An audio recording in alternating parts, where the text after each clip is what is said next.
Hi friends, welcome back to karyampudi'sVlog. ఇవాళ మన special బెండి gravy curry అండి. అయితే ఇందులో బెండకాయలు ఎటువంటి కలర్ మారవు, గ్రీన్గానే ఉంటుంది. గ్రేవీ కర్రీ చాలా టేస్టీగా ఉంటుంది. ఇది ఎవరికైనా పెట్టారనుకోండి ఇష్టంగా తింటారు, మరీ అడిగి చేయించుకుంటారు మీ చేత, అంత టేస్టీగా ఉంటుంది. ఈ గ్రేవీ కర్రీని ఈజీ మెథడ్లో మీ శ్రీదేవి ముందుకు తెచ్చేసింది. ఇక లేట్ చేయకుండా మన వీడియోలోకి వెళ్ళిపోదాం. అయితే ఈ వీడియో చూసే ముందు సబ్స్క్రైబ్ చేయడం గుర్తుపెట్టుకోండి. కొత్తగా నా ఛానల్ చూసేవాళ్ళు పక్కన బెల్ ఐకాన్ వస్తుంది, అది క్లిక్ చేశారనుకోండి ఆల్ ఆప్షన్ వస్తుంది. ఆల్ ఆప్షన్ వస్తుంది, అది కూడా క్లిక్ చేయాలండి. అప్పుడే నా వీడియో నోటిఫికేషన్స్ అని మీ ముందుగా కనిపిస్తాయి. మంచి మంచి వీడియోస్ కోసం నా ఛానల్ విజిట్ చేయండి. ఈ వీడియో కనుక మీకు నచ్చుతుందని అనుకుంటా అండి. నచ్చితే మాత్రం మీ ఫ్రెండ్స్కి, బెస్ట్ ఫ్రెండ్స్కి, తెలిసిన వాళ్ళందరికీ షేర్ చేయండి. మీ సపోర్ట్ నాకు చాలా చాలా అవసరం. స్టవ్ మీద ప్యాన్ పెట్టేసుకొని దాంట్లో పెద్ద స్పూన్ ఆయిల్ వేయండి. అందులో మనం బెండకాయలు కొంచెం 1 ఇంచ్ సైజులో ముక్కలు కోసేసి దాంట్లో వేసేసుకొని హై ఫ్లేమ్ మీద మాత్రమే కలబెడుతుంది.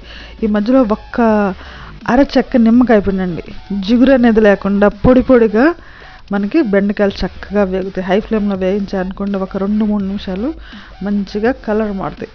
లో ఫ్లేమ్లో పెడితే నీళ్ళు వచ్చేసి జిగురు వస్తుంది అన్నది. హై ఫ్లేమ్లో మాత్రమే చక్కగా వేయించి ఒక ప్లేట్లో తీసి పక్కన పెట్టేసుకున్నాం.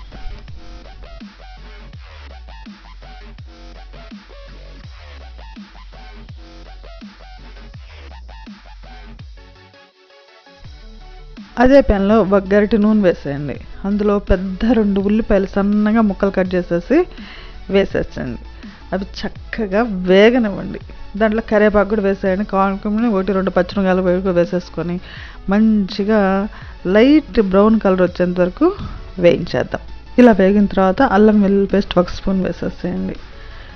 ఒక్కసారి కలబెట్టేసేసి దాంట్లో కొంచెం పసుపు, వేయించిన ధనియాల పొడి 1 స్పూను, 1 స్పూన్ జీలకర్ర పొడి వేయించింది, అలానే దానికి సరిపోయినంత కారం, కొంచెం గరం మసాలా 1 స్పూను.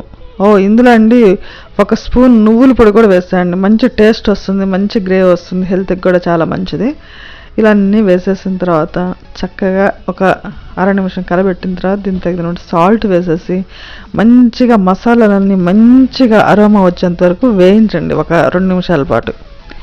ఇలా వేయించిన తర్వాత ఒక 2 టమోటాలని చక్కగా మిక్సీ జార్లో మంచి పేస్ట్ చేసేసుకొని వచ్చేసి దీంట్లో కలిపేద్దామండి.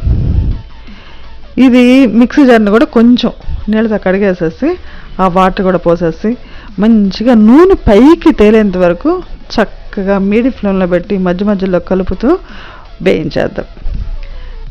ఈ విధంగా రావాలండి నూనె. ఈ విధంగా వచ్చిన తర్వాత మనం బెండకాయలు తీసి పక్కన పెట్టుకున్నాం కదా, ఆ బెండకాయ ముక్కలు తీసుకొని వచ్చి ఇందులో కలిపేసేసి చక్కగా అవి కూడా 1 నిమిషం పాటు వేయించేసి మీకు ఏమన్నా అవసరం అనుకుంటే, నేనైతే ఇక్కడ బెండకాయలు బాగా లేతవి తీసుకున్నానండి, అందుకని వాటర్ ఎక్కడ యాడ్ చేయట్లేదు. మీకు ఏమైనా కావాలనుకుంటే కొంచెం ఒక చిన్న గ్లాసులో 1/4 గ్లాసు వాటర్ యాడ్ చేసేసి కలిపేసేసి మూత పెట్టేసేయండి. సిమ్లో పెట్టి ఒక 5 నుంచి 10 నిమిషాల వరకు ఉంచేస్తే చక్కగా మగ్గి మసాలాలు బెండకాయ పట్టి భలే బాగుంటుందండి. గ్రేవీ బాగుంటుంది, బెండకాయలు తిన్నా కూడా చాలా టేస్టీగా ఉంటాయి. దీంట్లో అన్ని మంచి మంచి ఐటమ్స్ వేసాం కదా, అంతేనండి. ఒక 10 నిమిషాల తర్వాత తీసి చూసాం అనుకోండి చక్కగా గ్రేవీ తయారవుతుంది. స్టవ్ ఆఫ్ చేసేసి మీకు కావాలనుకుంటే పైన కొత్తిమీర యాడ్ చేసేసుకొని సర్వింగ్ బౌల్లో తీసేసుకొని మంచిగా వేడి వేడి అన్నంలో కానీ చపాతీలో కానీ వేసుకొని తిన్నారనుకోండి, రోటీలో అయినా సరే భలే టేస్టీగా ఉంటుంది. అసలు భలే మంచి స్మెల్ వస్తూ ఉంటుందండి.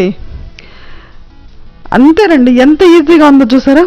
కళ్ళు మూసి కళ్ళు తెరిచేసరికి కలర్ మారిన బెండకాయ గ్రేవీ కర్రీ రెడీ అయిపోతుంది.